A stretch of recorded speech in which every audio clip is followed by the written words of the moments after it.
Hola, soy Alma Dormida, el portador del fuego sagrado. En las brumas del amanecer, donde el humo de las forjas se mezcla con la neblina matinal, vivía una mujer cuyas manos danzaban con el metal como si fuera seda. Calista era su nombre, y en su taller de herrería cada martillazo resonaba como una canción de cuna para los dioses.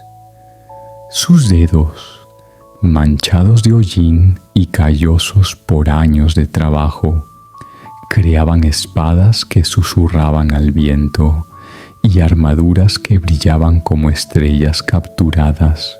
Las noches en su fragua eran silenciosas, iluminadas solo por el resplandor dorado del fuego. Era en esas horas de quietud cuando Hefesto, el dios cojo del fuego, descendía envuelto en vapores cálidos. No llegaba con promesas grandiosas ni regalos divinos, simplemente se sentaba junto al yunque y observaba cómo ella moldeaba el hierro con la paciencia de quien entiende que la belleza nace del tiempo y la dedicación. Una noche, cuando la luna se reflejaba como plata fundida en los charcos del patio, nació un niño. Arión no lloró al llegar al mundo. Sus ojos se abrieron como brasas tibias y el fuego de la forja saltó de alegría, reconociendo a uno de los suyos. Las comadronas susurraron entre ellas, viendo cómo las llamas danzaban alrededor del pequeño sin quemarlo, como si fueran pétalos dorados cayendo del cielo. El niño creció rápido, pero no con la prisa de la juventud común. A los 5 años ya sabía escuchar el canto del metal al calentarse. A los 7 forjó su primera hoja, perfecta y tibia al tacto. Había en él una quietud profunda que tranquilizaba a quienes lo conocían bien, aunque otros en el pueblo lo miraban con desconfianza. Los niños jugaban lejos de él, no por miedo, sino porque sentían que pertenecía a algo más grande que sus juegos infantiles. Calista le enseñó no solo a trabajar el hierro, sino a respirar con él. El fuego obedece a quienes lo escuchan. Le susurraba mientras trabajaban lado a lado, no a quienes lo dominan. Sus lecciones se extendían hasta altas horas de la noche, cuando el mundo se aquietaba y solo quedaba el susurro constante de las brasas. Mientras Arión crecía, algo más crecía en el mundo, un frío que se instalaba lentamente en los corazones y hogares. Las llamas que antes ardían alegres en las chimeneas comenzaron a titilar débilmente. Los bosques se volvieron más silenciosos, las cosechas más escasas y las noches más largas. Era como si el mundo hubiera olvidado cómo sonreír. En lo alto del monte Olimpo, los dioses habían guardado la última llama verdadera en un brasero sagrado, temerosos de que los mortales volvieran a desafiarlos como lo hizo Prometeo. «Que sufran», murmuraban entre las nubes, «que recuerden su lugar». Pero no todos los dioses estaban de acuerdo. En rincones silenciosos del cielo, Algunos suspiraban por los días cuando el fuego era un regalo compartido, no un tesoro escondido. El brasero divino, aunque protegido por muros de mármol y conjuros antiguos, comenzó a palpitar suavemente, como si respondiera a algo lejano. Y ese algo era Arión, cuyo corazón latía al ritmo de las llamas que había aprendido a amar. En las profundidades del santuario de Delfos, donde el eco de antiguos oráculos aún susurraba entre las columnas agrietadas, una voz esperaba. El templo, una vez majestuoso, ahora descansaba en penumbras, con hiedra trepando por sus muros como dedos verdes, aferrándose a memorias desvanecidas.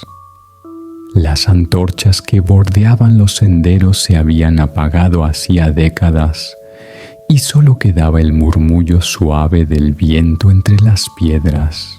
Arión llegó al anochecer, cuando las primeras estrellas comenzaban a parpadear tímidamente. No había guardias que lo recibieran, ni sacerdotes que lo guiaran. Solo el silencio y una sensación de expectativa que flotaba en el aire como incienso invisible. Sus pasos resonaron suavemente mientras descendía por escalones de mármol gastado, siguiendo un sendero que parecía iluminarse débilmente bajo sus pies. En lo más profundo del templo, sentada en un trono de piedra que una vez fue blanco como la espuma del mar, estaba la oráculo. Sus ropajes violáceos se mezclaban con las sombras. Su piel era pálida como la ceniza, y sus ojos, aunque ciegos, brillaban con la intensidad de las tormentas distantes. Antes de que Arión pudiera hablar, ella inhaló profundamente, como si el aire mismo le trajera su nombre. Arión, susurró, aunque él no había pronunciado palabra alguna. Su voz se deslizó por el aire como seda oscura. Él permaneció en silencio, sintiendo el peso de siglos de profecías en el ambiente. La oráculo se incorporó lentamente, sus movimientos fluidos como humo danzante. «Subirás la montaña», continuó con voz suave pero firme. «Tomarás la llama y encontrarás tu destino». No era una amenaza ni una advertencia, simplemente la verdad desnuda, pronunciada con la serenidad de quien ha visto el final de muchas historias. Los dioses te opondrán, el mundo exigirá tu sacrificio. La llama que buscas no pertenece a los mortales. Fue robada una vez, y el precio fue la eternidad en cadenas. Arión dio un paso adelante, sus puños se cerraron con determinación tranquila. «Entonces déjame pagar ese precio». Un largo silencio siguió a sus palabras. Después una risa suave, no cruel sino cansada. El sonido de alguien que había visto demasiadas historias terminar de la misma manera. «Ya lo estás pagando», le susurró la oráculo. La habitación se sumió en una oscuridad más profunda, y aunque el trueno rugió en el exterior, todo quedó en calma absoluta. La oráculo se dejó caer de nuevo en su asiento, y de su boca escapó solo una voluta de humo. Su profecía había terminado. Aunque Arión se marchó sin más palabras, la visión de la oráculo lo siguió en sueños, en cada llama que encendía, en cada sombra que proyectaba su fragua.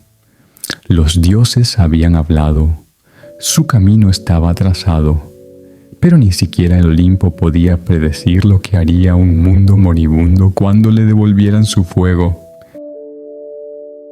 Para ascender al Olimpo, primero debía ganar el reconocimiento de la montaña misma, y ésta nunca se inclinaba ante los no probados. En la base del monte sagrado no había piedra ni nieve, sino algo más profundo, un portal sellado por el silencio y custodiado por el miedo más antiguo de la creación.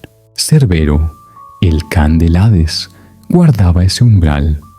No se podía pasar sin antes tocar la muerte, no metafóricamente, sino descendiendo a los mismísimos dominios del inframundo. Arión lo sabía. Había estudiado los mitos como los herreros estudian el calor, con cuidado y respeto. Se preparó no con armadura, sino con su arte. Durante 3 días y 3 noches forjó un collar especial, no para la batalla, sino para la sumisión.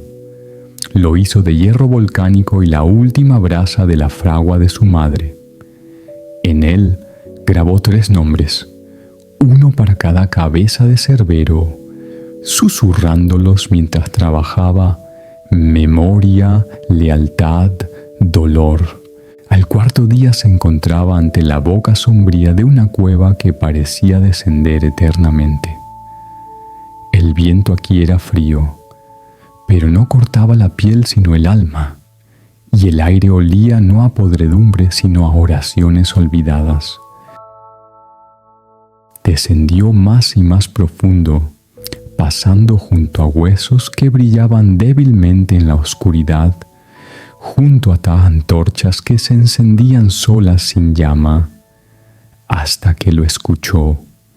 La respiración lenta, masiva, como 3 tormentas soñando al unísono. Cerbero descansaba en un lecho de ceniza y hueso, cada cabeza temblando en un ritmo diferente. Su pelaje era más negro que la ausencia misma. Sus ojos estaban cerrados, pero sus orejas se movían inquietas. Arión no desenvainó ningún arma.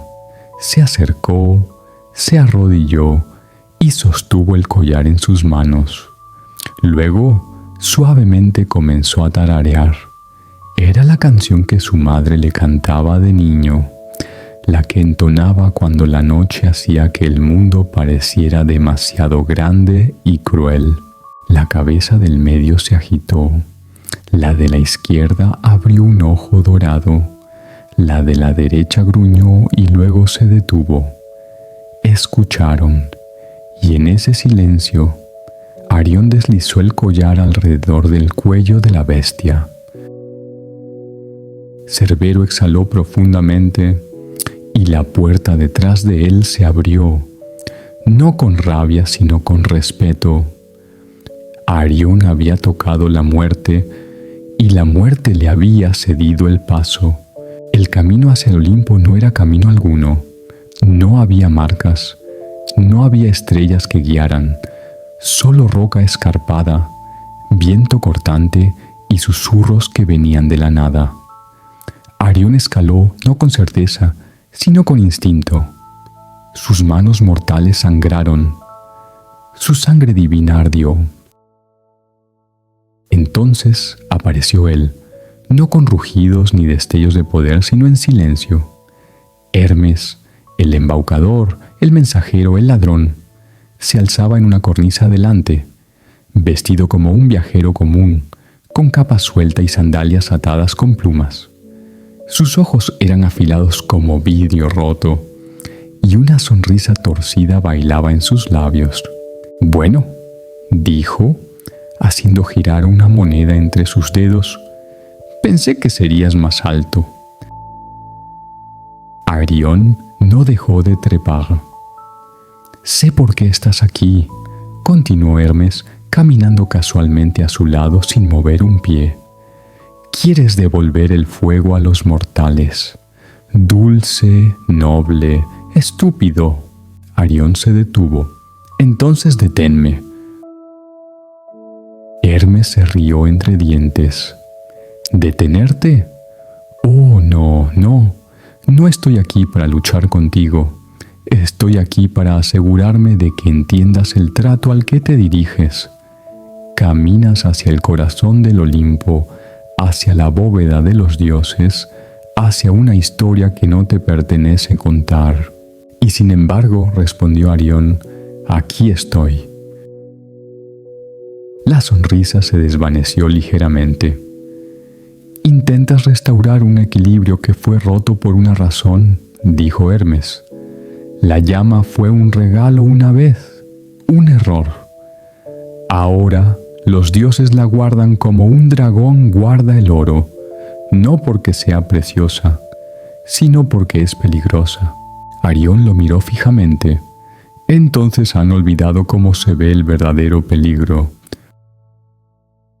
Por primera vez, la expresión de Hermes se agrió. El aire a su alrededor cambió. La moneda en su mano desapareció. Sus alas se estremecieron. «¿Crees que eres Prometeo?», dijo con voz fría. «Pero no eres ni siquiera un destello comparado con él». «No trato de ser él», respondió Arión. «Trato de terminar lo que él comenzó». Hermes se acercó, presionó 2 dedos contra el pecho de Arión. «Entonces, aquí tienes mi regalo». Una punzada de dolor lo atravesó, no física sino más profunda, como si un hilo dentro de él se hubiera retorcido. «El fuego que buscas», susurró Hermes, «quemará todo lo que eres». Luego desapareció. La montaña gimió, el trueno rodó. Una tormenta había comenzado, no de lluvia, sino de consecuencias, y Arión siguió escalando, maldecido pero inquebrantable. La maldición se instaló en el pecho de Arión como escarcha en los pulmones. Al principio fue sutil, un endurecimiento al respirar, un calor sordo bajo la piel. Pero mientras más alto escalaba, más lo mordía, no como una herida, sino como erosión. Pieza por pieza, el hombre estaba siendo raspado, dejando algo crudo detrás. El monte Olimpo ya no era solo una montaña, estaba vivo. Sus acantilados se movían bajo sus pies. El viento gritaba por barrancos como voces ancestrales furiosas por ser perturbadas. Cuanto más alto se alzaba, menos mortal se volvía el mundo. Los árboles dejaron de crecer, los pájaros dejaron de cantar, incluso las estrellas arriba parecían retirarse. No había senderos, solo cornisas irregulares y caras escarpadas que exigían sacrificio. Con cada paso, Arión sangraba, resbaló una vez, casi cayó a su muerte, pero un destello repentino de calor desde su pecho lo estabilizó. Era como si la llama de la que Hermes había hablado, la que lo quemaría, hubiera comenzado a despertar, pero siguió escalando, porque cada vez que flaqueaba pensaba en los hogares moribundos, en las aldeas frías, en los niños acurrucados en la oscuridad. Pensaba en su madre, con las manos ampolladas, aún forjando calor para un mundo que olvidaba lo que significaba la calidez. Pasó ruinas ancestrales talladas en la piedra, templos hace tiempo abandonados por la fe, con altares agrietados y dioses olvidados, estatuas de Atenea con ojos arrancados, columnas de Zeus partidas por el tiempo y el silencio. Arión se dio cuenta de algo que nadie más se había atrevido a decir en voz alta. Los dioses ya no eran poderosos, tenían miedo, miedo de que un mortal pudiera traer de vuelta el fuego sin su permiso, de que alguien no nacido en sus salones pudiera cargar la luz que una vez definió al Olimpo. Y en ese miedo lanzaron contra él lo peor que tenían: hielo, truenos, visiones, voces. Pero él escaló con manos desgarradas y corazón humeante, se alzó por encima de las nubes y a la distancia, iluminada no por el sol sino por llama divina, la vio, el brasero ardiendo, esperando. No era lo que había esperado. La cima del Olimpo no estaba tallada en mármol, ni custodiada por dioses vestidos de oro. No había trompetas, ni puertas, ni truenos de bienvenida divina. Solo había silencio y la llama. Se alzaba en el centro de un claro sin viento, sobre un pedestal de piedra ennegrecida. El brasero parecía ancestral, más viejo que el lenguaje mismo, moldeado por manos que ya no se recordaban, y dentro de él danzaba la llama eterna, no roja, no naranja, sino blanca, pura, cegadora, viva. No parpadeaba, observaba. Arión se acercó, el calor no lo abrazó, entró en él como reconociendo algo perdido hace tiempo. Su respiración se cortó, su piel se erizó. Ese ascua que Hermes había maldecido en su corazón ahora palpitaba como un segundo latido, llamando a la llama como un hermano perdido. Extendió la mano. En ese momento el tiempo vaciló. Vio ciudades construidas con luz de fuego. Vio la fragua de su madre ardiendo en pleno invierno. Vio civilizaciones alzándose y cayendo, cada una construida alrededor del fuego y cada una olvidando por qué ardía. También vio el castigo, Prometeo encadenado a la roca, su hígado devorado diariamente por un buitre. Los dioses lo habían llamado justicia, pero Arión lo vio por lo que era, miedo usando una corona. Podía retroceder, podía dejar que la humanidad se adaptara al frío, que lo olvidara. Pero entonces escuchó el viento susurrar su nombre, Calista, y recordó quién era. Agarró la llama y ésta lo tomó a él. El dolor gritó a través de su cuerpo, no como quemadura, sino como ser reescrito. Los huesos se agrietaron y reformaron. Su piel brilló. Las venas pulsaron con luz. Cayó de rodillas rugiendo sin sonido mientras la llama se derramaba en cada parte de él, borrando al muchacho, forjando al portador del fuego.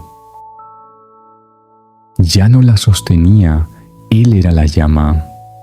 El brasero parpadeó, luego se atenuó, después se enfrió, porque la llama eterna ya no estaba encadenada al Olimpo. Había elegido un nuevo recipiente. Arión colapsó junto al pedestal vacío. Humo se alzó de sus dedos, pero sus ojos brillaron como el amanecer. Respiraba apenas, pero con cada aliento una voluta de calor se extendía hacia afuera en el viento, montaña abajo, hacia el mundo. Había tomado el fuego, pero no para él, para todos. Arión no caminó montaña abajo del Olimpo, la llevó consigo. En el momento en que la llama entró en él, la montaña dejó de resistirse. Los vientos cayeron silenciosos, el cielo se aclaró.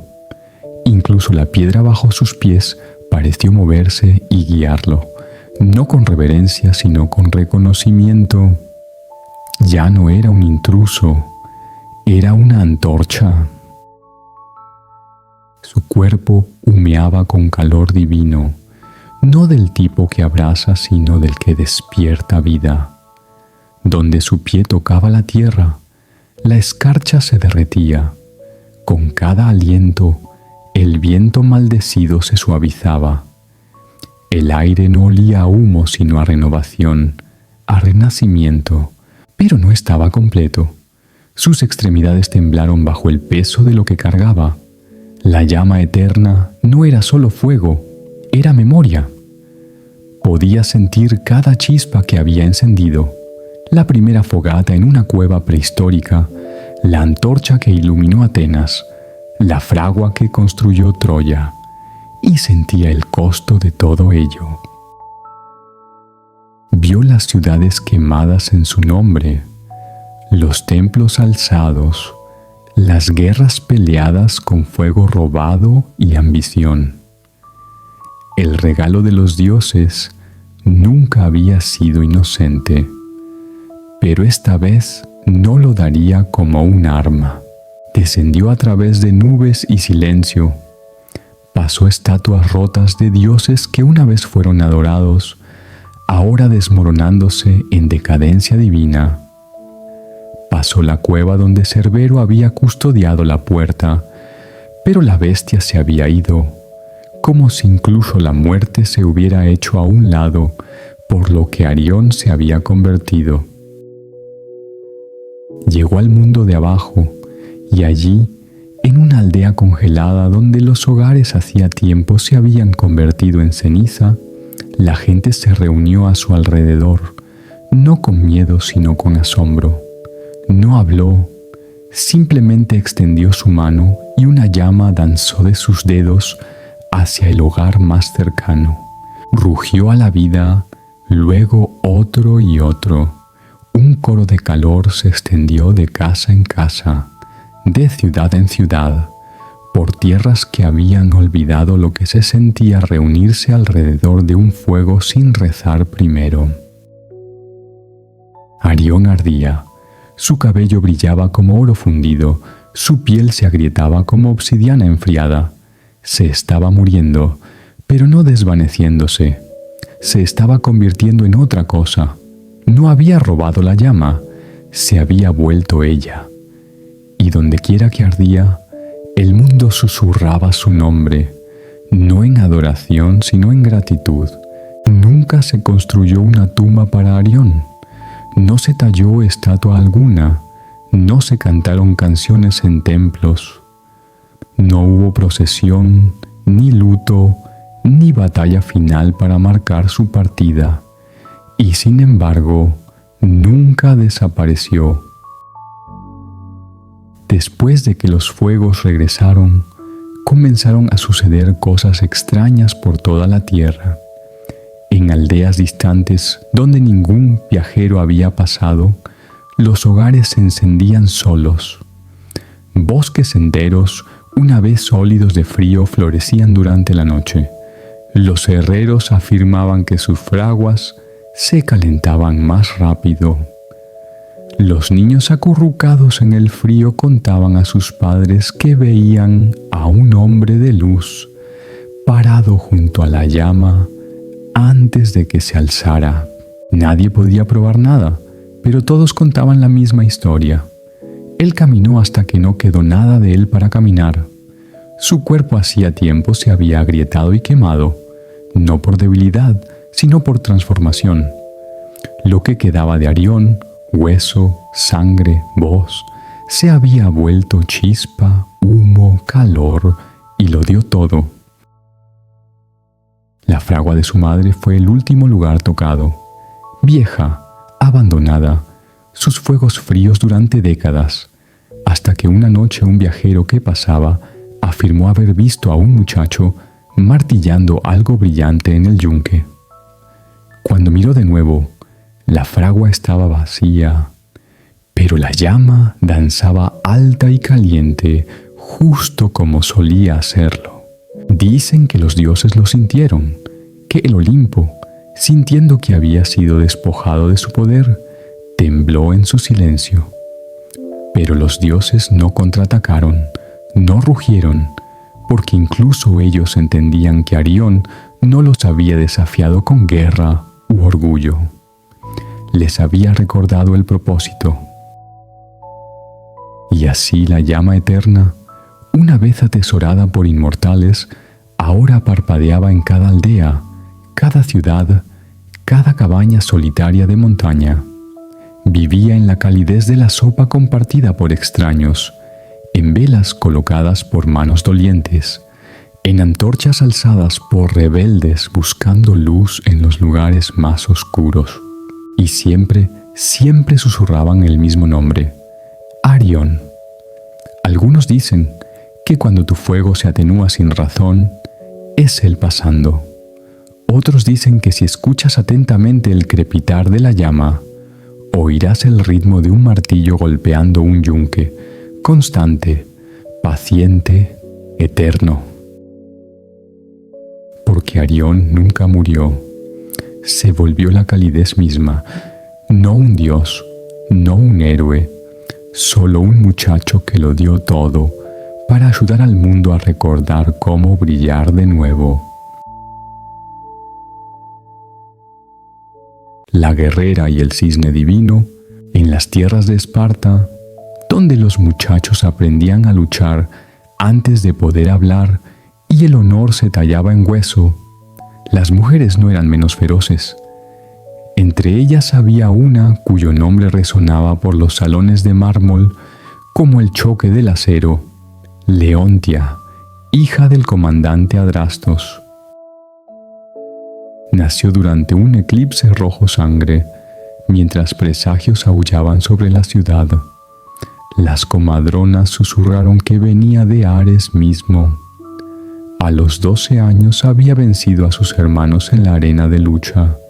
A los 16 había dirigido una partida de caza a las montañas de Taygeto y regresado con 3 jabalíes salvajes atados tras su carro.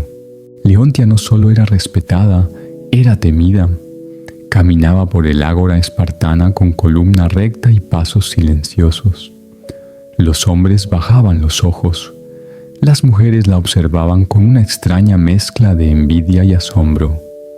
Rara vez hablaba a menos que le hablaran, y sus palabras eran elegidas como flechas, nunca desperdiciadas. Pero había algo en ella que pocos notaban. Cuando se quitaba la armadura por las noches, cuando las antorchas se atenuaban y el mundo exterior se aquietaba, Leontia miraba las estrellas no con el desafío de una guerrera, sino con asombro. Había una suavidad enterrada en ella, una que la batalla no podía carbonizar, un anhelo no de matrimonio, no de conquista, sino de algo más, algo que el código espartano no tenía nombre: paz, magia, misterio. Nunca dijo lo que sabía, pero era esto. Cada luna llena, cuando la ciudad se ralentizaba y los guerreros dormían, su cuerpo la jalaba hacia los acantilados sobre el río Eurotas. Dejaría atrás su lanza, su coraza, su reputación, y se volvería solo una mujer vagando bajo las estrellas, sola. El mundo, pensaba, debe ser más grande que Esparta, más grande que espadas y orgullo. Lo sentía en su sangre como música que no podía escuchar, pero sabía que sonaba en algún lugar. Y entonces, una noche bajo un cielo tan plateado que parecía raspado del filo de una hoja, lo vio, deslizándose por un estanque quieto en un bosquecillo oculto, un cisne inmóvil, observándola, luz de luna ondulando en su espalda, hermoso de una manera que ninguna guerra había sido jamás. Y desde ese momento, la vida de Leontia comenzó a alejarse de sangre y batalla hacia algo más suave, más extraño y mucho más peligroso. El bosquecillo estaba oculto, intocado por las botas usuales de Esparta, anidado entre 2 acantilados. Susurraba de algo más viejo que Esparta, más viejo incluso que el Olimpo. Los árboles se curvaban en arcos crecientes, sus ramas bajas y plateadas por luz de luna. Un lago poco profundo yacía en el centro, quieto como vidrio, y sobre él el cisne. Sus plumas brillaban como luz estelar tejida, ni blancas ni grises, sino algo intermedio. Flotaba con el silencio del humo, cortando el agua sin ondas. Su largo cuello se arqueaba graciosamente como si fuera esculpido por manos divinas, y sus ojos, dioses, sus ojos no sostenían salvajismo animal alguno, ningún miedo, solo conciencia. Leontia se congeló en la línea de árboles. Su entrenamiento gritó cautela. Nada en la naturaleza se movía así, ninguna criatura se alzaba tan audazmente ante un humano. Pero el cisne no huyó, la observó calmadamente, expectante, dio un paso adelante, inclinó la cabeza, otro paso más cerca, el lago no se agitó, se paró al borde del agua, latido constante pero alerta, mano descansando ligeramente en la daga atada a su muslo. El cisne se movió de nuevo, lenta, deliberadamente hacia ella. Cuando alcanzó el borde de las aguas poco profundas, se detuvo e inclinó la cabeza ligeramente. Leontia se arrodilló. Había visto miles de cosas en su vida, campamentos de guerra ardiendo, guerreros ensangrentados gritando a los cielos, terneros recién nacidos jadeando por su primer aliento. Pero nunca había visto algo tan quieto, tan inmóvil, tan encantado. Extendió la mano. El cisne no resistió. Sus dedos rozaron sus plumas, cálidas y naturalmente cálidas, como si su cuerpo ardiera con luz solar en lugar de sangre. Un sentimiento se agitó en su pecho, no miedo, no fascinación, algo más viejo, algo que no sabía que había estado perdiendo hasta ese preciso momento: conexión. El cisne parpadeó una vez y se alejó, deslizándose de vuelta al centro del lago. Leontia permaneció arrodillada, observándolo, insegura de lo que acababa de comenzar, pero cierta de que no fue accidente. La siguiente luna llena regresó. También lo hizo el cisne, y otra vez el mes siguiente y el siguiente. No palabras, no promesas, solo presencia, un ritual nacido del silencio y la gravedad. Para cuando el otoño se asentó en las colinas, Leontia ya no cuestionaba por qué. Solo sabía que el cisne estaría esperando, y su mundo nunca sería el mismo. Las estaciones giraron, las hojas reverdecieron, cayeron y crecieron de nuevo. Las guerras continuaron muy abajo en las colinas, pero en ese bosquecillo iluminado por luna el tiempo se detuvo. Solo las lunas llenas importaban ahora, solo esas noches. Leontia una vez midió su valor en cicatrices de batalla, victorias y órdenes seguidas sin vacilación. Pero ahora algo más suave la guiaba, algo mucho más viejo que la ley espartana. Cada mes regresaba al bosquecillo con ofrendas, higos frescos, linos suaves, baratijas talladas de madera de olivo. El cisne nunca comió, nunca reconoció los regalos. Sin embargo, Leontia continuó, atraída por un instinto que no podía explicar. El cisne siempre estaba esperando. La encontraba al borde del agua, inclinaba la cabeza gentilmente, luego se deslizaba a su lado. A veces la rodeaba, a veces simplemente se paraba junto a ella en la orilla, su calor sangrando en el aire alrededor como un sol oculto. Comenzó a hablar, no como un soldado, sino como una mujer que nunca había sido escuchada antes. Hablaba de la frialdad de su padre, de cómo la victoria nunca llenó el vacío en su pecho, de las noches que miraba el cielo preguntándose si había más que espada y tierra. El cisne no decía nada, pero escuchaba, podía sentirlo. Su quietud no era silencio, era atención, del tipo que los mortales nunca daban, del tipo que ningún comandante, pretendiente o amigo había ofrecido jamás. Con el tiempo dejó de sentirse sola.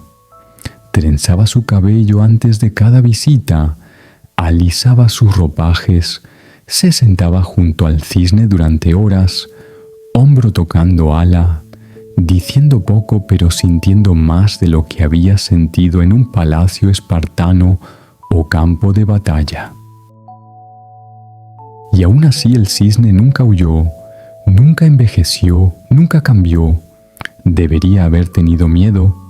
Había historias de dioses tomando forma animal para atraer mortales a la ruina, historias de castigos para quienes amaban lo divino. Pero Leontia ya no creía en historias.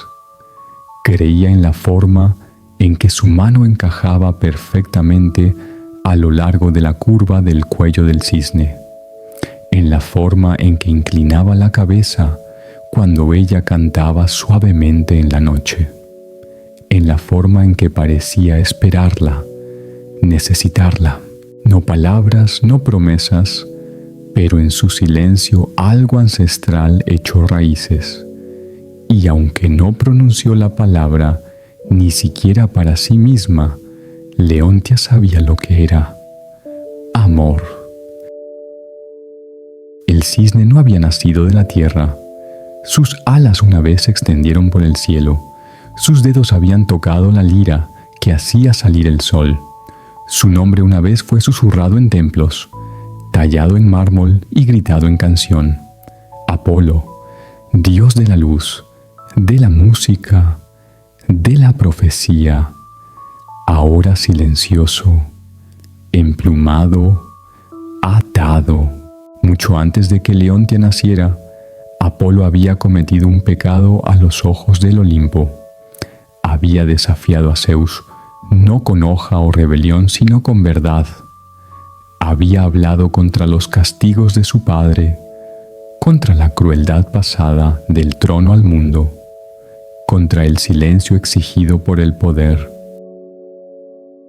Por esto Zeus no lo mató, lo deshizo, un hechizo lanzado en furia, más maldición que justicia. Apolo fue despojado de su forma, su voz, su divinidad, forzado al cuerpo de un cisne, no para enseñarle humildad, sino para recordarle que podía brillar como el sol y aún estar enjaulado por la sombra. La maldición era más cruel aún. Había una condición. Si un mortal alguna vez descubría su verdadera identidad, la transformación se volvería permanente. Y así, Apolo esperó años, siglos, vidas enteras, flotando en lagos, escondiéndose bajo estrellas, viendo a los mortales olvidar sus templos, olvidar sus himnos, viendo el mundo volverse más frío mientras los dioses se retiraban. Hasta Leontia. Su presencia agrietó algo dentro de él, algo enterrado tan profundo que incluso el Olimpo había olvidado que existía: esperanza.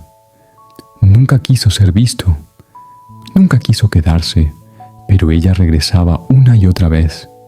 Y su voz cuando le hablaba en el claro, era lo único que hacía que el fuego dentro de él parpadeara de nuevo.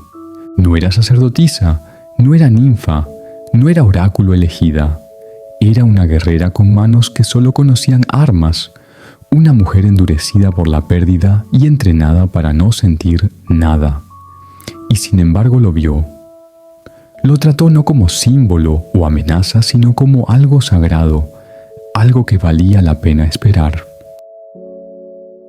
No se atrevía a hablar, no se atrevía a revelar su nombre, pero en la inclinación de su cabeza, en la quietud de su cuerpo, respondía cada pregunta que ella nunca hizo, y lentamente, imposiblemente, la amó de vuelta.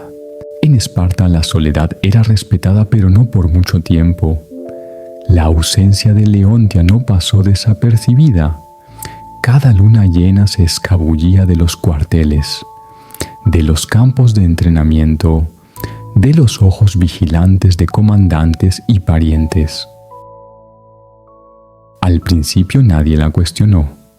Era Leontia, intocable, inquebrantable, la guerrera cuya lealtad estaba tallada en cada cicatriz. Pero Esparta prosperaba en orden, en disciplina, y el amor, especialmente el oculto, Era algo extraño en una ciudad construida sobre control. Los susurros comenzaron. Vaga, habla menos en consejo, entrena pero sus golpes carecen de veneno. Era cierto, Leontia había cambiado. Sus movimientos seguían siendo agudos pero ya no crueles. Su voz ya no cortaba y algo en sus ojos se suavizó. Algunas noches sonreía para sí misma como si sostuviera un secreto que ni los dioses mismos podrían robar. Su padre lo notó primero. Comandante Adrastos, un hombre cuyo rostro no portaba suavidad alguna, cuyas hijas debían liderar hombres, no seguir sentimientos. La convocó una noche bajo el pretexto de estrategia, pero cuando la cámara se vació, habló claramente. ¿Qué te quita el sueño? Leontia no ofreció respuesta. Su voz se oscureció. No olvides quién eres. Pero ella ya lo había hecho, al menos la versión de sí misma que Esparta había moldeado. Lo que la ciudad había construido en piedra, el cisne lo había tocado con agua, y Leontia se encontró sin voluntad de regresar a quien había sido. Aún así Esparta observaba.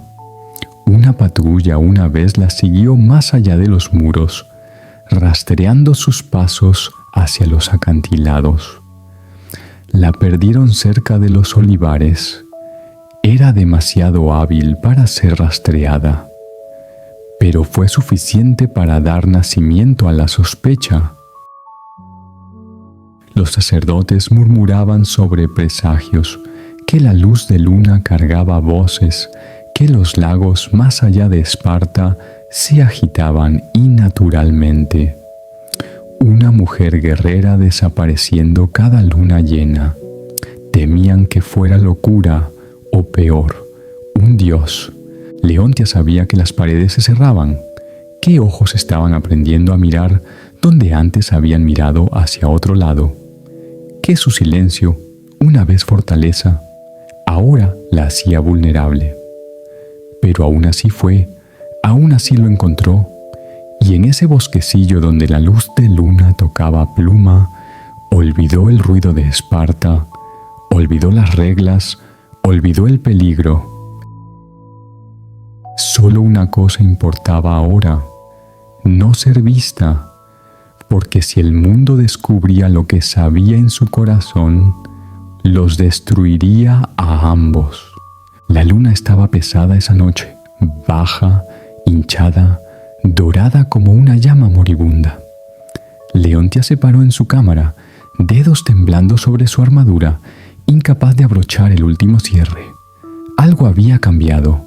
Lo había sentido durante días, un temblor silencioso bajo sus pies, como si el suelo mismo supiera lo que ella no sabía. El cisne había estado diferente en su último encuentro, inquieto, más vigilante. Sus plumas se erizaron cuando el viento cambió.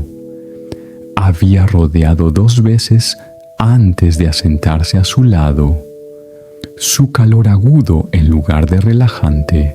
Esa noche el sueño la eludió y cuando llegó trajo visiones. Se paró en un bosquecillo plateado, sus manos cubiertas de polvo dorado. Una estatua se alzaba ante ella, parte hombre, parte cisne, sus alas congeladas a medio batir, su rostro sereno y sin vida. Extendió la mano, gritó un nombre que no sabía que conocía, Apolo. La estatua se agrietó y una voz resonó, no del cielo sino desde dentro de sus huesos. La verdad congelará lo que el amor ha encendido. Despertó sin aliento, corazón corriendo, el nombre aún ardiendo en su lengua. Trató de desecharlo como un sueño, nada más. Pero los guerreros saben cuándo el miedo es real, y esto no era presagio ordinario. Esto era profecía. Al día siguiente Leontia dejó Esparta más temprano de lo usual. el dolor en su pecho más agudo con cada paso. No siguió su sendero usual. Sus pies la llevaron más profundo en las colinas, a través de árboles que nunca había pasado, a bosquecillos intocados por la memoria. Allí, oculto bajo una cortina de hiedra y musgo, encontró el altar, ancestral, agrietado, marcado con una sola inscripción inconfundible, tallada en oro viejo y descascarado: Apollón. Su respiración se cortó. De una vez todas las piezas cayeron en su lugar. La calidez del cisne, su mirada atenta, los sueños, la maldición en sus huesos, la razón por la que siempre había venido durante la luna llena. Él no estaba simplemente encantado, era un dios, su dios. Y ella había roto algo. Se tambaleó hacia atrás, el sonido de plumas detrás de ella. El cisne la había seguido, silencioso como siempre, pero su quietud ya no la consoló. Estaba observando tristemente, suavemente, como si ya supiera, como si la verdad hubiera llegado y también el final. El bosquecillo ya no estaba quieto. El aire pulsó lento y profundo, como la respiración de algo ancestral despertando de su sueño. La luz de luna tembló en la superficie del lago.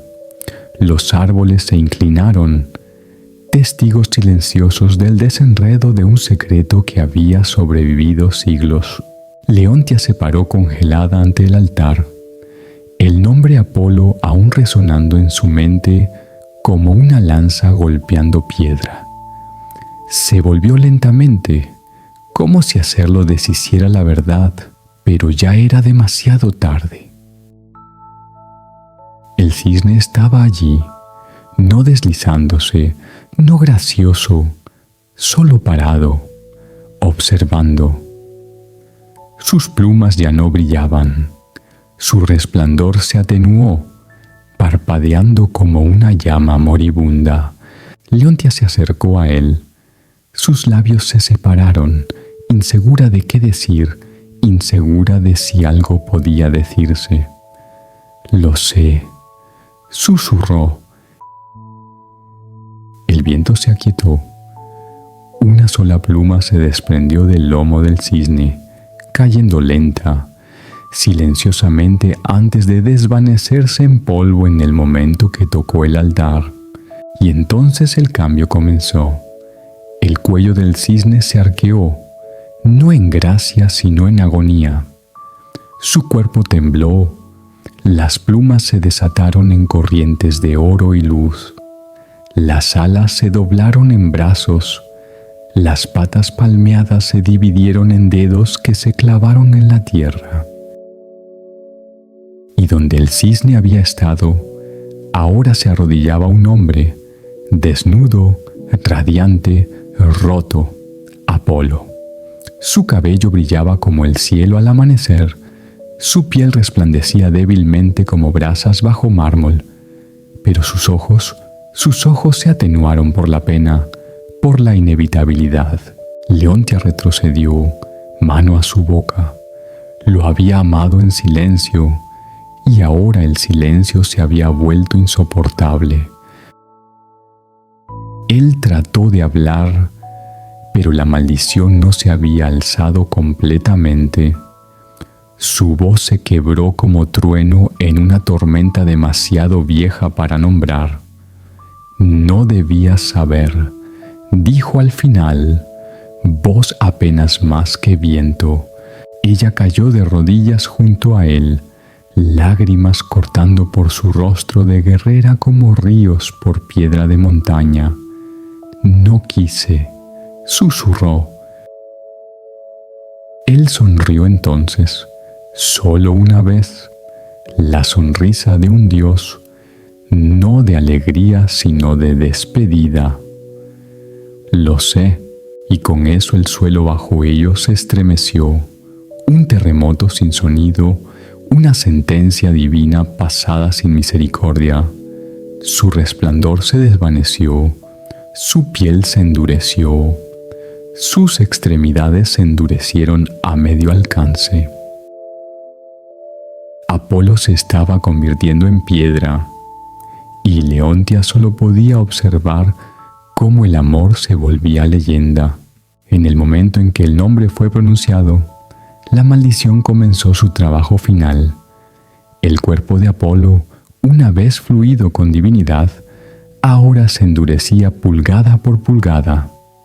La luz bajo su piel se apagó como metal enfriándose. Su cabello dorado perdió su lustre, endureciéndose en hilos de mármol mientras la fase final del castigo de Zeus tomó control. No habría perdón, no habría indulto. Leontia agarró sus manos, aún tibias, aún temblando, pero podía sentirlo.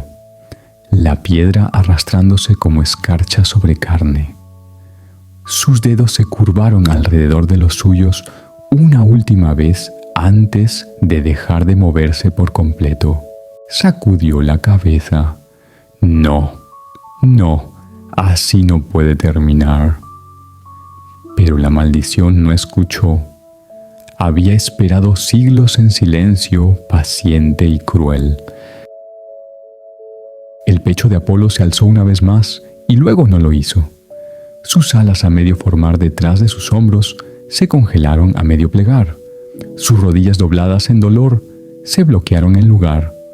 Su rostro, aún hermoso, aún bondadoso, fue capturado entre amor y dolor. Sus ojos abiertos, pero sin ver. Y entonces, silencio.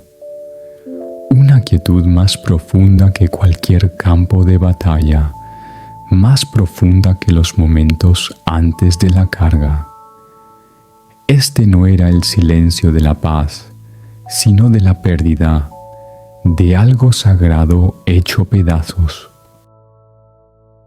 Leontia se arrodilló allí, frente presionada a su mano ahora fría, una mano que una vez acunó estrellas, ahora nada más que piedra. Sus lágrimas resbalaron por el lado de sus dedos de mármol y cayeron a la tierra una tras otra, lentas y constantes como una marcha fúnebre. El bosquecillo se atenuó, incluso la luna, tan a menudo brillante y vigilante, pareció retroceder detrás de un velo de nubes. No vino rayo alguno, ningún dios apareció, porque el castigo estaba hecho.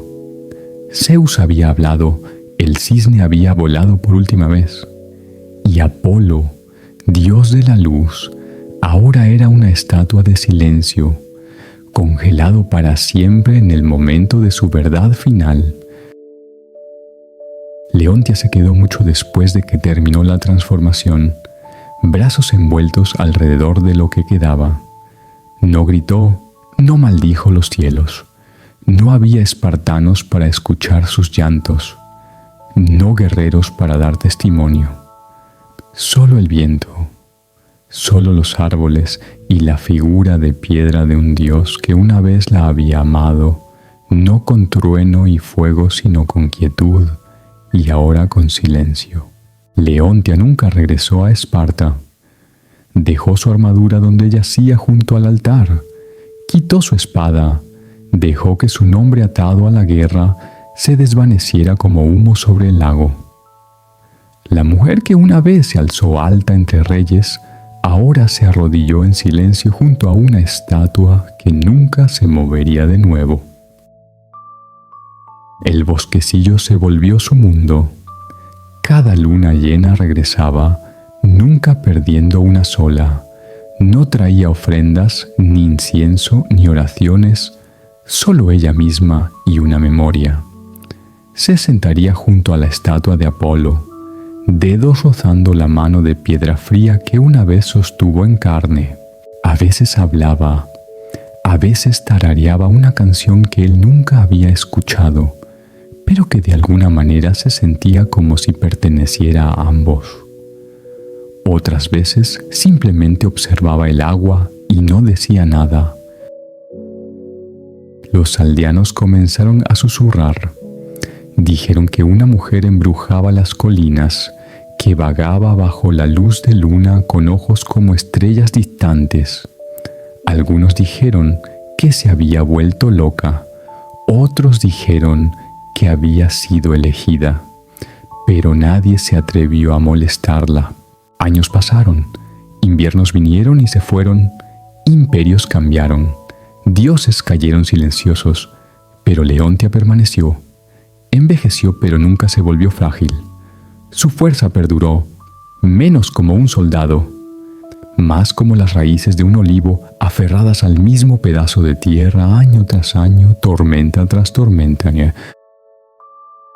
Y aún la estatua se alzaba, a Apolo a medio arrodillar, alas a medio formar detrás de él, mirada fija en el espacio donde Leontia siempre se sentaba, un momento congelado en mármol, intocado por el tiempo. Algunos viajeros afirmaban que la piedra era tibia al tacto, que si ponías tu mano contra su pecho podías sentir algo débil, como un latido de un sueño. Y entonces una luna llena final llegó. Leontia vino, se sentó junto a él más tiempo de lo usual, puso su cabeza gentilmente en su hombro y nunca se movió de nuevo. Cuando los aldeanos llegaron semanas después, la encontraron allí, pacífica, ojos cerrados, labios curvados débilmente en una sonrisa. Junto a ella, la estatua de Apolo brillaba débilmente como si estuviera iluminada desde dentro. Nadie la tocó, no construyeron santuario ni templo, pero la leyenda creció. Y ahora, cuando la luna está llena y el viento está quieto, algunos dicen que el cisne regresa al lago, no para ser visto, sino para recordar. El bardo y la canción perdida. Melanión no nació bajo un techo de palacio, ni entre incienso de templo. Llegó al mundo bajo un sauce durante una tormenta que partió el cielo en dos. Su madre, hija de una partera, lo envolvió en lino mientras el trueno rodaba sobre las colinas. Los pájaros se dispersaron, la lluvia danzó y el niño no lloró. Tarareó. Desde el momento en que pudo caminar, la música lo siguió. Los arroyos susurraban melodías cuando se arrodillaba a beber. Las hojas temblaron en armonía cuando pasó. No necesitaba instrucción. El sonido le pertenecía.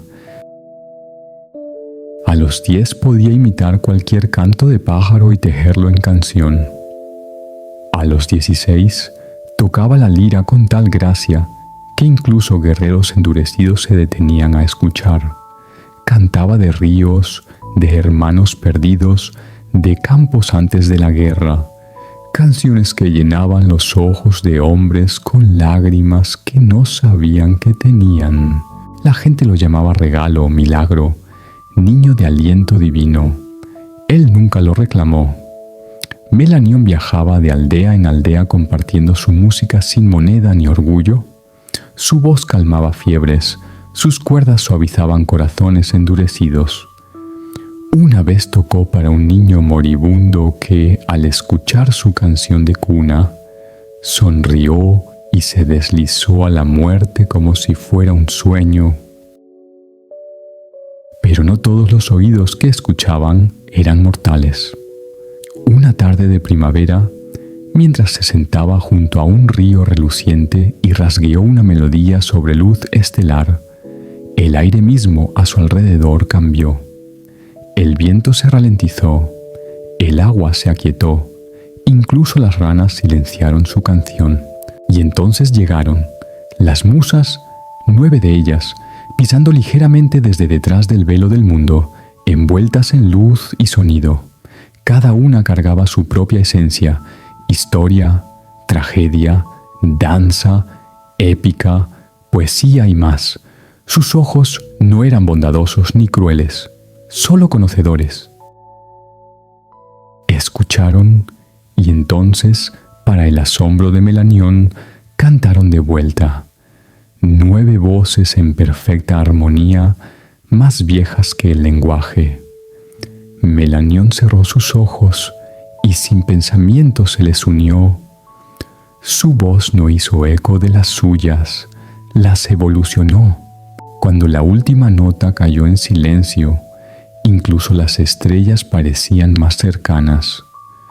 Una de las musas, Calíope, la mayor y más severa, tocó su frente. «No eres ordinario», dijo, «eres un recipiente». Y así comenzó la leyenda de Melanión, el bardo cuya voz sacudiría los cielos. Desde esa noche, Melanión ya no era solo un mortal dotado, estaba tocado, marcado, susurrado. Las musas lo habían elegido. En los pliegues silenciosos del monte Helicón, donde pocos se atrevían a pisar, lo invitaron a su círculo sagrado. Allí, bajo árboles ancestrales y cielos no nublados por ambición mortal, Melanión aprendió, no a través de lecciones, sino a través de experiencia. Calíope, musa de lo épico, le enseñó cómo doblar una historia en sonido. Clío susurró las historias de naciones en sus oídos mientras dormía. Terpsícore danzó descalza entre hojas mientras él tocaba a su lado, sus dedos aprendiendo el ritmo del viento y el cuerpo. Euterpe puso su flauta a través de su palma y dijo solo, «Escucha». Y lo hizo. Absorbió no solo melodías, sino verdades. El tipo que vivía entre palabras, el tipo que los mortales rara vez notaban pero sentían en la quietud antes de una tormenta, en el dolor del anhelo, en el jadeo de un niño ante la primera nevada. Las musas le dieron no poder sino perspectiva y pidieron solo una cosa a cambio, cantar para ellos. Ellos significando mortales, los perdidos, los cansados, los orgullosos y quebrados, aquellos que necesitaban recordar que la belleza aún existía, incluso en el sufrimiento, que la canción podía ser tanto bálsamo como hoja. Al principio Melanión obedeció, actuó en foros de ciudades y campos silenciosos, tocó ante reyes y mendigos por igual. Sus canciones cosieron corazones rotos, agitaron revoluciones, remendaron padres a hijas y enemigos a paz inquieta. Pero mientras su regalo crecía, también creció algo más, ambición. Comenzó a perseguir sonidos que las musas no habían enseñado, notas que ningún dios había tocado. En las partes más quietas de la noche, escribiría solo, redactando fragmentos de algo más allá del lenguaje, una canción que podía doblar el tiempo, aquietar el viento y traer lágrimas a la piedra. Una canción final. No le dijo a nadie, ni siquiera a las musas, porque alguna parte de él ya no quería compartir lo divino, quería superarlo. Y las musas, siempre vigilantes, vieron el cambio, no en sus dedos sino en sus ojos, la forma en que miraba más allá de ellas, como si el destino le debiera más que admiración. Y a la distancia el destino se agitó ligeramente, porque ningún mortal camina junto a lo divino para siempre sin costo. Melanión se retiró del mundo, dejó atrás los aplausos, las peticiones, los regalos de reyes y la adoración de ciudades. Dejó de actuar en público, dejó de enseñar estudiantes, incluso dejó de hablar con las musas. Algunos afirmaron que había caído enfermo, otros dijeron que había muerto, pero en verdad había ido a las laderas sombrías del monte Helicón, más profundo de lo que cualquier mortal había ido jamás, donde solo ecos de los dioses viejos se agitaban. Allí, en una cueva forrada con cristales que cantaban cuando la luz los tocaba, comenzó a componer la canción final. Le llegó en pedazos, a veces en sueños, a veces en trueno, a veces en silencio tan profundo que lo asustó. No la escribió, la encontró, como un secreto oculto entre los pliegues de la realidad. La melodía se negaba a quedarse quieta, cambiaba cuando respiraba, se retorcía con su latido. No era una canción para actuación, era verdad en sonido. Escuchó el nacimiento de estrellas en su nota de apertura. Sintió las muertes de imperios en su caída. No era triste, no era alegre, simplemente era. Trabajó durante meses, tal vez años. El tiempo se doblaba extrañamente dentro de la cueva. Comía poco, dormía solo cuando la música lo permitía.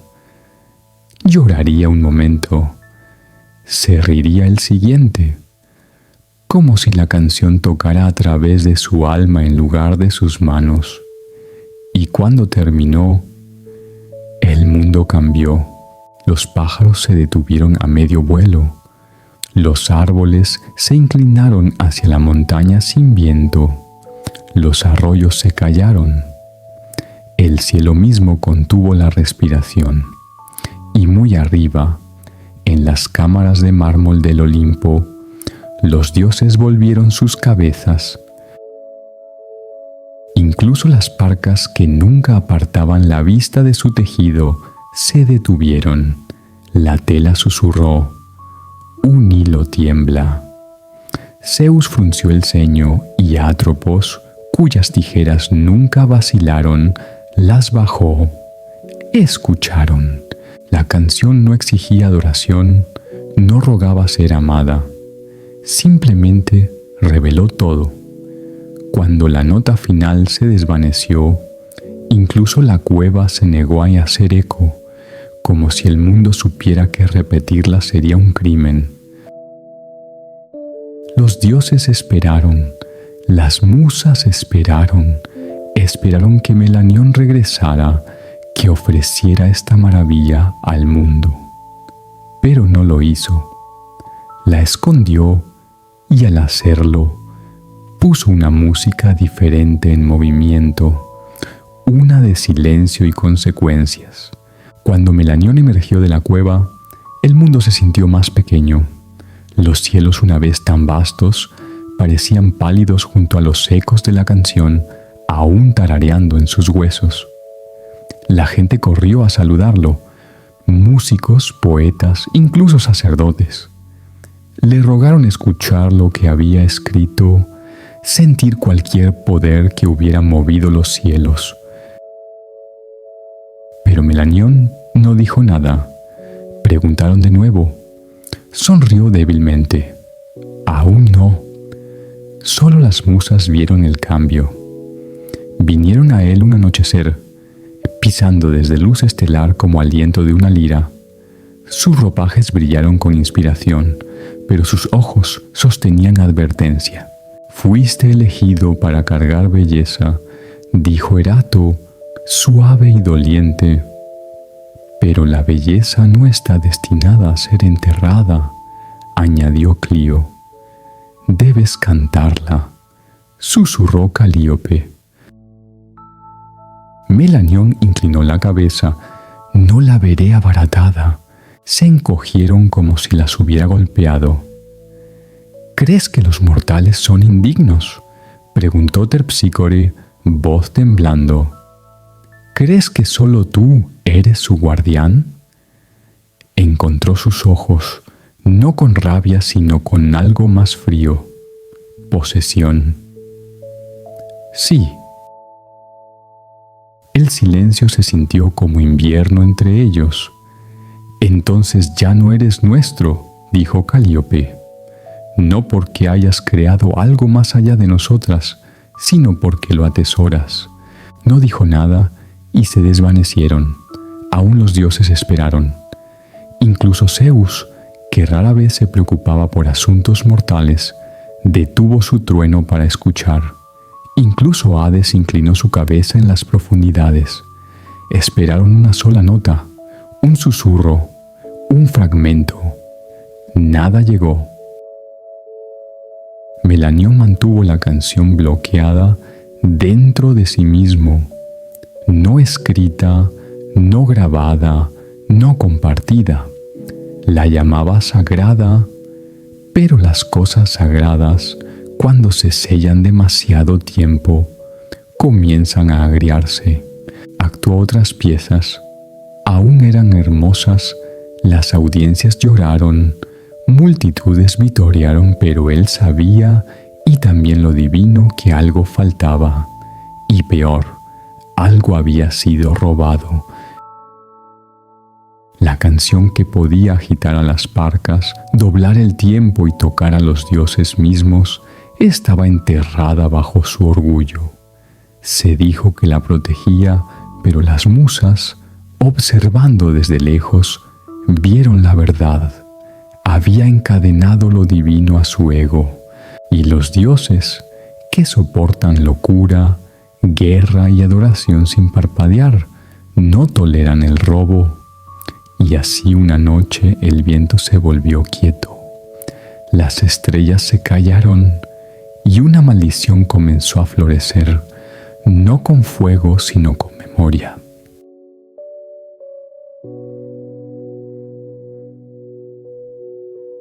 El bardo y la canción perdida, la maldición llegó suavemente, sin trueno ni ira divina del Olimpo, solo un sueño. Melanión yacía bajo un cielo abierto, acunado en el mismo silencio que una vez había atesorado. El sueño lo jaló gentilmente hacia la oscuridad, y allí, esperando, estaba la canción. La canción final regresó más clara, más rica, imposiblemente perfecta. Escuchó notas que nunca había escrito, armonías que aún no había imaginado. Lo alzó a través de estrellas, lo tejió en océanos, desenredó la misma tela del significado. Lloró de alegría, de asombro, de rendición. Y entonces el luto se fue, no se desvaneció, se bogó. Ni memoria, ni nota, ni nombre. La melodía que había escrito con su alma, sentido en sus huesos, se había ido como niebla al amanecer. Al principio pensó que era un truco cruel del sueño. Agarró su lira y trató de recordar incluso una sola progresión. Nada. Rasgueó salvajemente, desafinado, frenético. Nada. Esa noche regresó a su cama temprano, corazón golpeando, y la canción regresó, más radiante que nunca. Cantó junto en el sueño, lágrimas corriendo, dedos danzando a través de la luz. Se sintió real, podía recordarla dentro del sueño, pero una vez más, con el primer aliento del amanecer, desaparecida. Melanión comenzó a mantener velas encendidas toda la noche, garabateando notas en la oscuridad. Le rogó a su mente retener una frase, un ritmo, una sola imagen, pero no importaba lo que intentara, se desvanecía una y otra vez. Dejó de tocar, se negó a actuar. Las multitudes se desvanecieron, los amigos se fueron, su hogar se volvió polvoriento y frío. Pero nada de eso importaba. Tenía una obsesión ahora: recordar la canción. Las musas se pararon a distancia, observando con pena. «Se le dio un regalo», dijo Euterpe, y eligió enjaularlo. «Ahora él es el único que lo escuchará», dijo Polimnia. y nunca recordar, susurró Clío. No era venganza, era equilibrio. Melanión escucharía la canción cada noche por la eternidad, pero solo viviría en sueños. Cada amanecer se deslizaría por su agarre como agua a través de manos agrietadas. Nunca dejaría de perseguirla, nunca dejaría de tener esperanza. Y con el tiempo la esperanza se pudriría en locura. Porque lo que atormenta más a un bardo que olvidar la canción más grande que jamás conoció y saber que aún canta sin él. Melanión dejó de contar las noches. Se sangraron una en otra, un bucle sin fin de éxtasis y pérdida.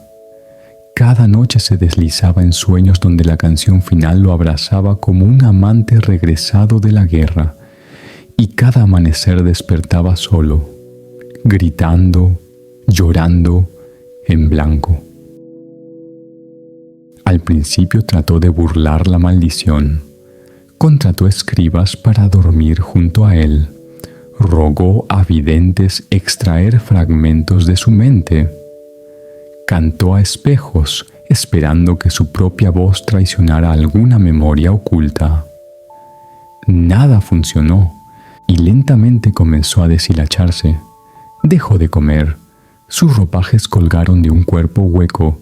Sus dedos temblaron cuando alcanzó su lira, el mismo instrumento que una vez acunó como un niño. Las cuerdas se rompieron bajo sus manos temblorosas.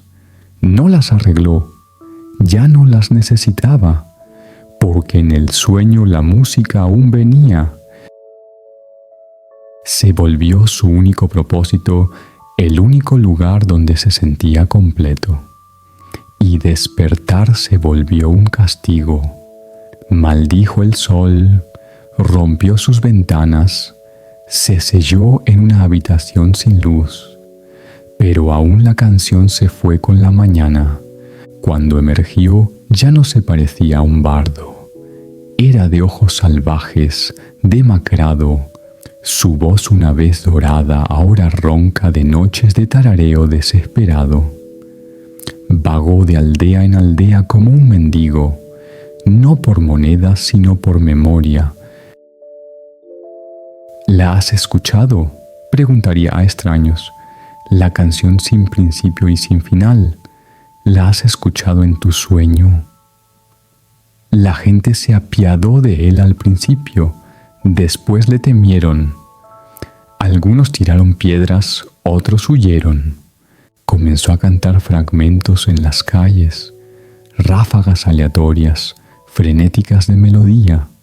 No tenían sentido para otros, pero para él eran pistas, llaves, pedazos de un espejo hecho pedazos que casi podía reensamblar.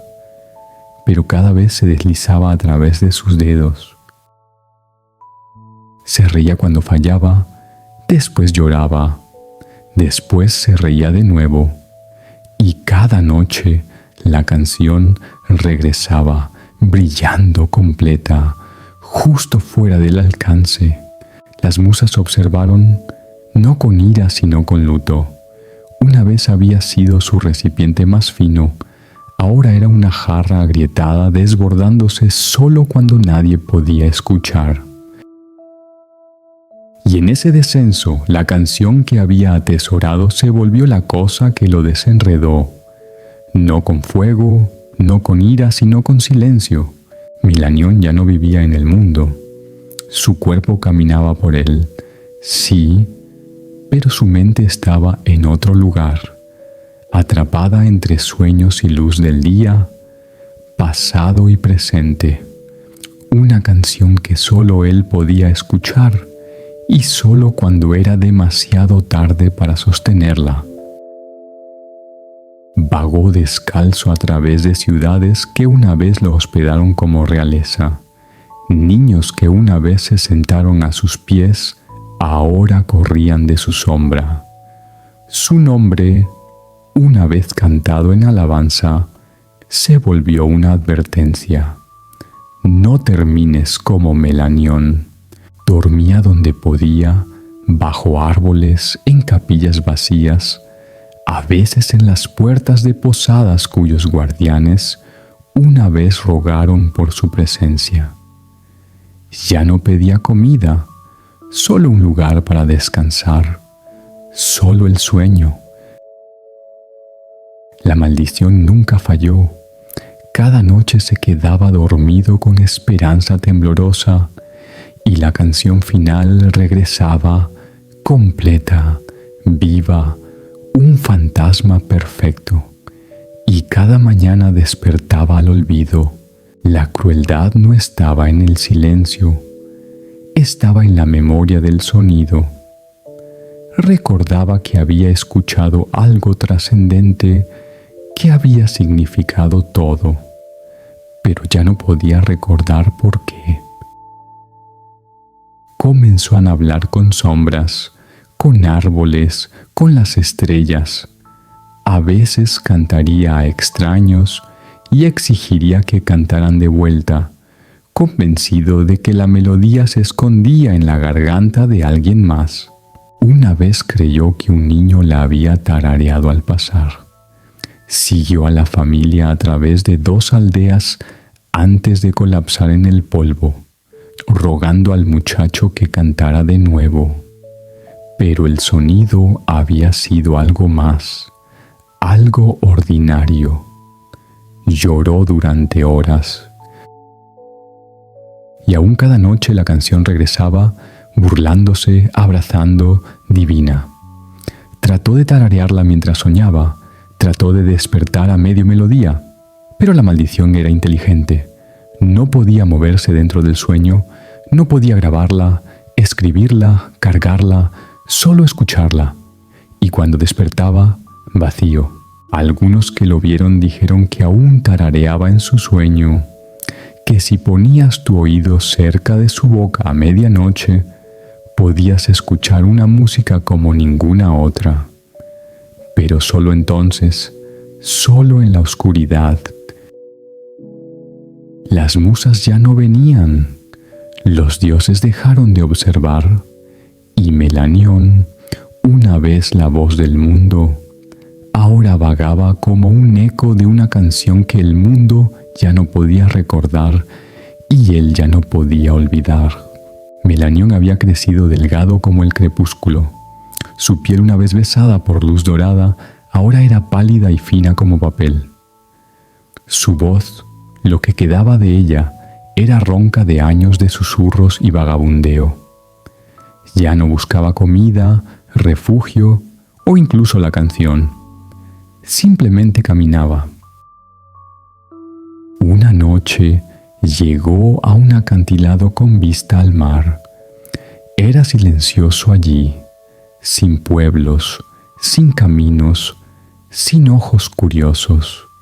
Solo el viento, las olas y las estrellas alzándose lentamente en el azul profundizante. Se sentó, se acurrucó contra una piedra, la brisa marina enredando lo que quedaba de su cabello. No lloró, no cantó, simplemente cerró sus ojos. Y el sueño llegó de nuevo, pero esta vez algo fue diferente. No hubo retraso, no hubo niebla que vadear, no hubo lucha para escuchar. La canción final estaba allí desde el principio, completa y clara. Pero no era solo sonido, era un lugar, una presencia, un mundo construido de música. Melanión se paró dentro de él, descalzo sobre cuerdas que se doblaron como hierba, estrellas pulsando arriba en ritmo. El cielo era una sinfonía, el viento cantaba en armonía, y él no solo la estaba escuchando, era parte de ella. Su propia voz se unió a la canción, y no tembló, no olvidó, se alzó. Vio cada nota que había perdido, cada frase que había llorado, pero ahora entendía. La canción nunca lo había dejado, había crecido sin él. Se había vuelto más de lo que sus manos podían sostener. no era su dueño, era su testigo. Y en ese sueño final no había pena, ni vergüenza, ni castigo, solo liberación. Cuando el sol se alzó, Melanión no se agitó. El viento se alzó suavemente alrededor de su cuerpo, como cargando un aliento final. Un pastor pasando los acantilados lo encontró después. Pacífico, manos descansando en su pecho, como acunando una lira invisible. No había pergamino, no había grabación, pero arriba de él, alto en el cielo costero, las gaviotas volaron en formaciones extrañas, casi como si danzaran a algo que solo ellas podían escuchar. Y el mar, por un momento, cantó no en palabras, no en melodía, sino en algo más viejo que cualquiera de los dos, algo en lo que finalmente se había convertido. Melanión fue enterrado bajo un olivo solitario cerca del acantilado, donde durmió por última vez. Ningún sacerdote realizó los ritos, no se reunieron multitudes, solo el pastor que lo encontró y unos pocos aldeanos que recordaban las historias, ecos débiles del bardo que una vez hizo que los dioses pausaran a medio aliento. No hubo monumento, solo silencio, pero el silencio tiene una forma de amplificar la verdad. En los años que siguieron, cosas extrañas se susurraron por la tierra. Los viajeros afirmaron que si pasabas ese acantilado bajo luna nueva, podrías escuchar una melodía en el viento, breve, fugaz, desgarradoramente hermosa.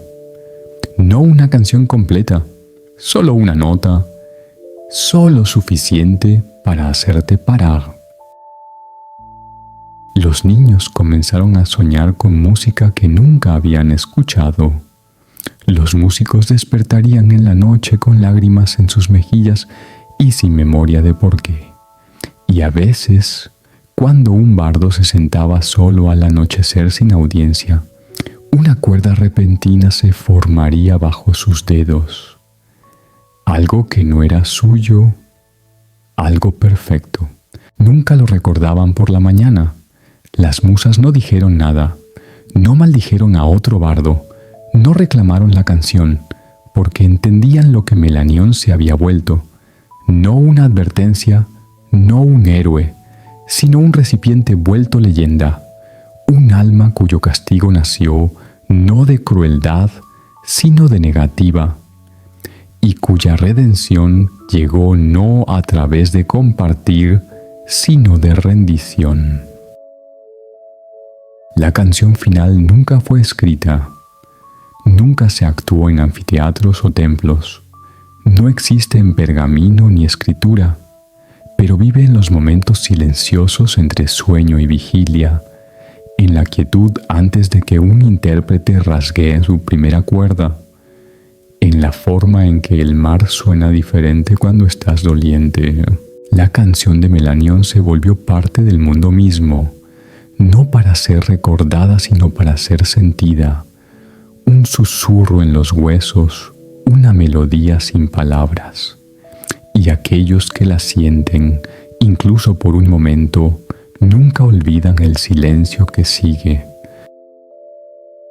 Dicen que si te paras solo en el acantilado correcto, en la noche correcta, sin nadie observando y el viento es bondadoso, podrías escuchar un sonido que no pertenece a este mundo. Solo un fragmento, solo un aliento, y tal vez, si escuchas lo suficientemente cerca, finalmente entenderás por qué Melanión nunca lo dejó ir. Mitos griegos para el sueño tranquilo. Si te gustó este video, apoya el canal, dale me gusta, compártelo y suscríbete.